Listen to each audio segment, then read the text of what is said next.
Imagine this, you're finally free from the daily grind with all the time in the world to pursue your passions, travel, or just relax. You're able to spend your time doing what you love without worrying about money, what time it is, or what day of the week it is. This is the retirement dream for many, but turning this into a reality is becoming increasingly challenging. Inflation is eating away at your buying power, pushing costs for things like gas, groceries, and healthcare higher and higher. This factor alone has turned the retirement dream into a nightmare for many, with some retirees having to give up and return to work. Or if they are able to stay in retirement, they find themselves stressed and anxious over their finances. If you want to set yourself up for a long and happy retirement, this is going to require retirement planning, and that's exactly what we're going to be covering in this video. I'll be showing you how to get control of your expenses, how to generate cash flow in retirement, how to navigate Social Security benefits, what to do about health insurance, and more. All you have to do is sit back and commit to the full duration of this video. We'll be breaking everything down into 6 simple steps. Let's dive in. One of the most important aspects of retirement planning is calculating your retirement expenses. Most people do not do this, and instead they assume that they will be able to automatically adjust spending and cut back on costs upon retirement. This is not recommended because oftentimes those adjustments are a bit more jarring than expected. It's similar to planning out a new diet versus actually following that diet. One of those is much easier than the other. Fidelity suggests that you'll be spending 55 to 80% of your current annual income per year in retirement. However, your lifestyle is going to determine whether or not you are on the low end or the high end of that statistic. For example, a lot of people want to travel the world when they retire. If that includes you, be prepared to be on the high end of that estimate, possibly even spending more than 80% of your pre-retirement annual income. On the other hand, if you end up embracing frugal living and cooking all of your meals at home, for example, you could end up spending 55% or even less. The Social Security Administration reported that benefits replace about 40% of pre-retirement income for median earners. So you can't plan to fully rely on Social Security in retirement. Before you retire, either fully or partially, it's highly recommended to get your estimated retirement expenses mapped out. And if you plan on adjusting your lifestyle in retirement to cut down on costs, your best bet is to test this out months, if not years, before you actually retire. If you find yourself bored and miserable as a result of cutting back, you might decide to delay early retirement altogether. The best case scenario here is that you are able to adjust, and then you won't have to stress about making these big adjustments on top of all of the other big changes associated with retirement. So take some time to map out your anticipated monthly expenses upon retirement, and this can be done on paper, using a spreadsheet, or whatever works best for you. Once you have your retirement expenses mapped out, the next step is to figure out how you're going to cover these costs each month. And this is where your monthly cash flow comes into the equation. A lot of people have a general idea of their total net worth, but don't necessarily know what their monthly cash flow is. And it's extremely important to understand both of these because it's possible to have a high net worth while having low monthly cash flow. For example, if you have investments in private equity like a startup company, that could bolster your net worth substantially. But in terms of generating cash flow, you won't see anything from that investment unless you have an exit from that startup. Another example of this could be the equity that you have in your home. If your mortgage is paid off, this is great for your total net worth and lowering retirement expenses, but it does nothing for your monthly cash flow.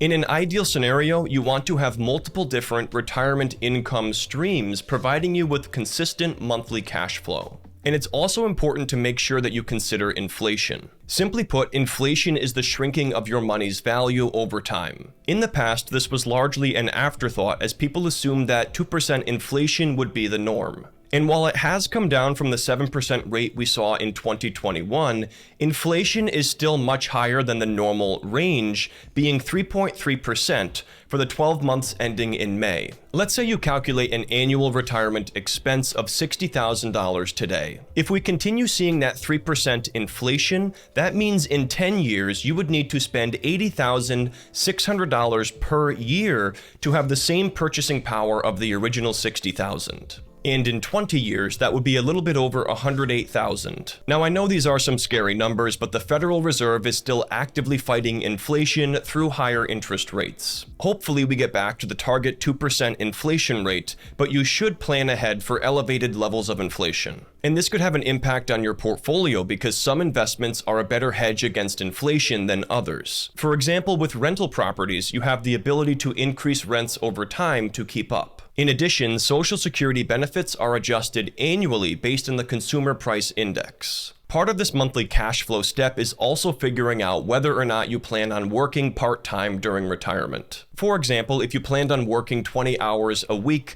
for something to do, that extra $1,200 a month or so could go a long way. You can write down your monthly retirement cash flow wherever you compiled your anticipated retirement expenses. And if your retirement expenses far exceed your monthly cash flow, you might need to either adjust your spending or wait until you have built up more assets to retire. And again, don't forget to consider how inflation will come into the equation. Now, before we get into the third retirement step, we have a quick word from our sponsor. If you're interested in the world of cryptocurrencies, you need to know about iTrustCapital. This innovative company is putting a new spin on old school retirement accounts by offering crypto IRAs. Simply put, you can invest in Bitcoin and other crypto assets in a 100% tax-sheltered manner through something like a Roth IRA. A lot of people think Bitcoin is set to reach new heights later this year now that we've had another block reward halving event and the Bitcoin ETF approval. But keep in mind, you'll have to pay taxes on all of those crypto gains if you're not investing through a retirement account. And get this, if you have an existing retirement account that's been hanging around from a previous employer, you can roll that over and use those funds to invest in Bitcoin. So if you've been waiting on the sidelines but haven't had the funds to invest in crypto yet, a rollover could be your ticket. So click the link down below to learn about how iTrustCapital can help you shelter your crypto gains from taxes. You'll even get a $100 funding bonus if you use my link to open and fund your new account. And if you're simply just looking to learn more about how this works, you can click the link down below and hop on a call with their support team. They are there to help you, not to sell to you. To date, iTrustCapital has completed over $8.7 billion in transactions on behalf of over 200,000 investment clients. Now, let's get into the third step for retirement planning. The next component to consider here is the accessibility of your funds. This is going to have an impact on your monthly cash flow as well as the age that you begin retirement. The IRS has requirements in place for retirement accounts, and early withdrawals are not recommended. This will in most cases result in taxes being owed in addition to a 10% penalty. For individual retirement accounts as well as annuities and 401ks, the minimum age to begin distributions without a penalty is age 59 and a half. In addition, with the Roth IRA, you need to make sure your first distribution is greater than 5 years after opening your first Roth IRA account. So if you're planning on retiring early, say in your 50s for example, it's extremely important to take this into consideration. That's because you're going to need to have a source of retirement income outside of these accounts to cover your retirement expenses up until 59 and a half. Social Security benefits, on the other hand, have a different set of rules. The amount that you receive in Social Security benefits changes based on whether you start taking it between age 62 to age 70. You can start claiming your Social Security benefits as early as age 62, but this will result in benefits being reduced by 25 to 30%. Depending on what year you were born, waiting until age 66 or 67 will enable you to receive full benefits. On the other hand, if you decide to delay receiving your Social Security benefits, they will actually increase for a set period of time. This is going to be a set percentage for each month you delay taking the benefit beyond the full retirement age of either 66 or 67. And the table at the bottom right shows us the monthly and annual increase in benefits associated with delaying claiming Social Security benefits. And the rate of increase changes based on your birth year. However, the increase in Social Security benefits stops at age 70. If you decide to wait to claim Social Security benefits beyond the age of 70, there is no additional benefit. And since you're able to claim Social Security while still working, it's generally not recommended to hold off on claiming benefits beyond the age of 70. Now, another important consideration which could impact the availability of funds is RMDs. The IRS requires you to start taking these required minimum distributions from your IRAs or 401ks once you reach the age of 73. And these RMDs are calculated separately for each of your retirement accounts, so it can get complicated quickly. The IRS has a uniform life expectancy table, and this is used to calculate the required minimum distribution on your accounts. It's often helpful to consult with a financial advisor or a financial planner on this topic. Now, it's extremely important to both understand these RMDs and to begin taking them by the age of 73, as the penalty for not taking them can be as high as 50% on late withdrawals. However, in recent years, the IRS has adjusted this to a 25% penalty, which can be lowered to 10% if corrected within 2 years. Either way, you don't want to end up paying these penalties, so plan ahead for your RMDs. As an action step here, you should take some time to get a list of your different retirement accounts and income streams. Then, you should figure out whether or not these will be available to you when you actually plan on retiring. If they aren't, you might need to look into some alternative income streams outside of retirement accounts or adjust your target retirement year. In addition, you should also put together a plan for when you'll start collecting Social Security benefits. Another important aspect of retirement planning is figuring out your plan for health insurance. Healthcare can be one of the biggest retirement expenses out there, especially as you get older. According to the 2023 Fidelity Retiree Healthcare Cost Estimate, a single person age 65 may need $157,500 saved up after taxes to cover healthcare expenses in retirement. And for couples, that figure increases to $315,000.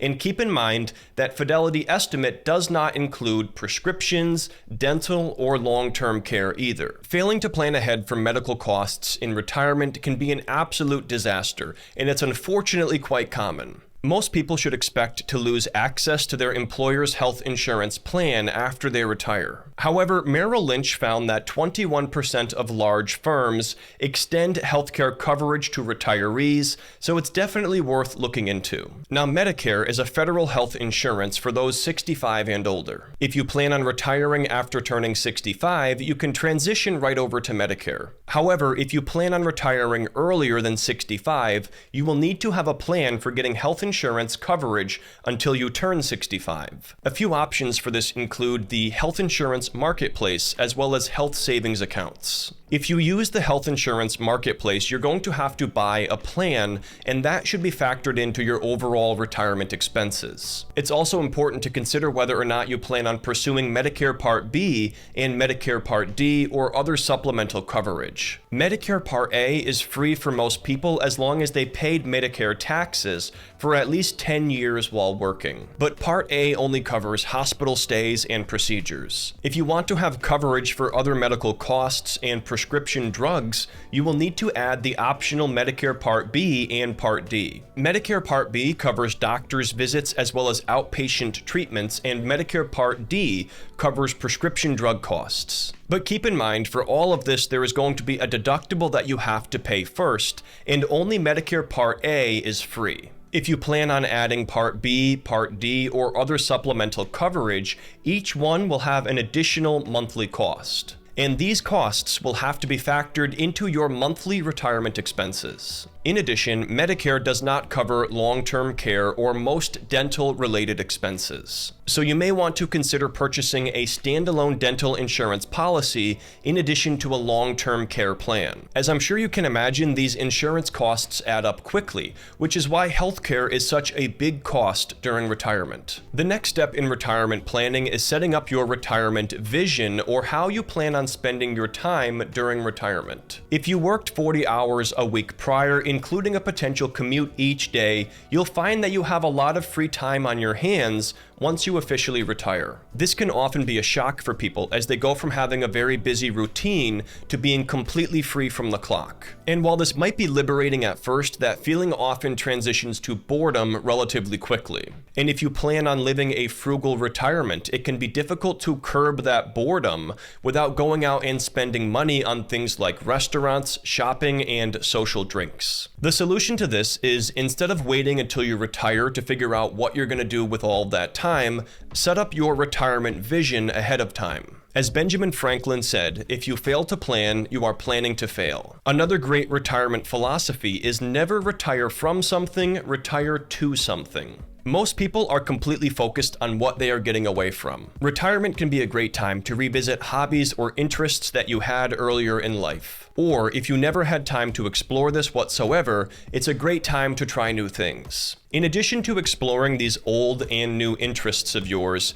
you should also be setting goals for yourself. Although work can be a drag at times, it gives you an important sense of fulfillment and accomplishment. Even if the goal is as simple as reading one book a week or walking for 30 minutes a day, setting and accomplishing these goals will become a new source of fulfillment for you. Countless studies have shown that staying active and having a sense of purpose can lead to a longer, healthier life. Take some time to put together on paper what your retirement vision looks like, and it's recommended to be as detailed and specific as possible here. While this is not a topic that most people like to discuss, estate planning is also an important aspect of retirement planning. Simply put, this involves making a plan for the management and transfer of your estate after your death through various legal instruments. And having a plan for your eventual passing does not mean that you're going to suddenly pass away sooner. Instead, it just means that you're being responsible and realistic. There's a few key documents that are often a part of this, and that includes the will,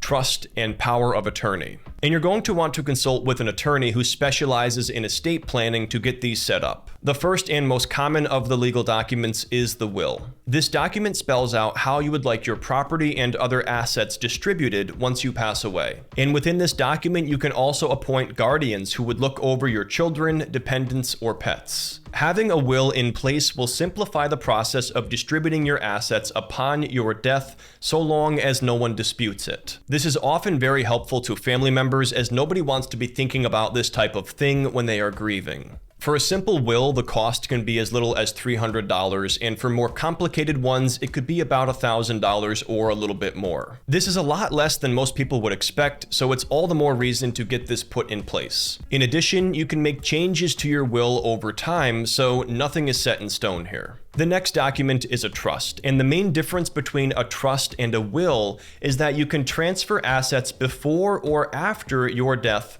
when you create a trust. With a trust, your assets are transferred to an account managed by you or someone else that you appoint. Another benefit to having a trust is that your assets held within it don't need to go through probate court, and this speeds up the amount of time it takes for your beneficiaries to access their inheritances. If you only have a will in place, your will has to be presented to a local probate court, and the court will then authorize your executor to distribute your assets according to the instructions that you set. Perhaps the biggest benefit to having a trust is the ability to protect your assets from creditors, lawsuits, and the nursing home. Paying for assisted living can quickly deplete your retirement savings. The average cost for assisted living in the United States is $4,500 per month, or $54,000 annually. And having something like an irrevocable trust in place can allow you to shield your assets from nursing home costs. There's a lot that goes into a trust, so your best bet is to consult with an estate planner on this topic. But that alone is one of the biggest reasons why people will set up an irrevocable trust, especially if they have existing medical conditions. Now, since creating a trust is a little bit more involved, the cost is a little bit higher,